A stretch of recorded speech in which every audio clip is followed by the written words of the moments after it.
नमस्कार मंडळी, कल्पनाज कुकिंग कॉर्नरमध्ये आपलं सर्वांचं खूप खूप स्वागत. आज मी बनवणार आहे भाजलेल्या कैरीचे पणे.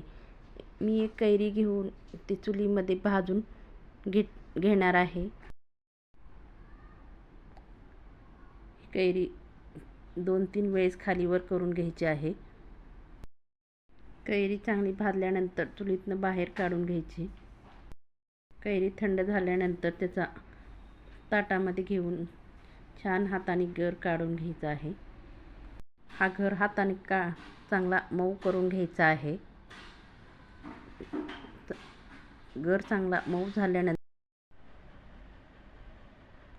मऊ झाल्यानंतर त्याच्यामध्ये आपण 1 वाटी गूळ घालून घ्यायचा आहे.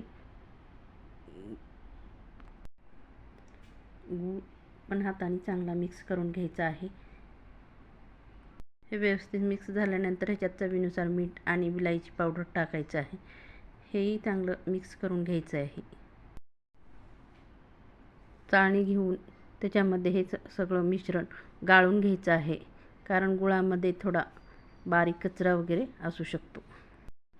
हे मिश्रण आपण एका भरणीमध्ये भरून ठेवून 1 महिन्याभरासाठी वापरू शकतो.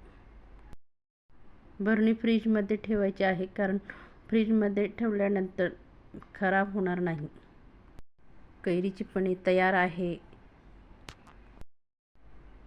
2 काचेचे ग्लास घेऊन त्यामध्ये थोडे बर्फाचे क्यूब्स टाकायचे आहेत.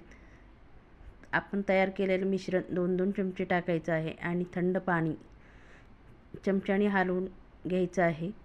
थंडगार पणे पिण्यासाठी तयार आहे. तुम्ही पण नक्की करून पहा. व्हिडिओ कसा वाटला ते नक्की कमेंट करून सांगा. व्हिडिओ आवडल्यास नक्की लाईक, शेअर अँड कमेंट करायला विसरू नका.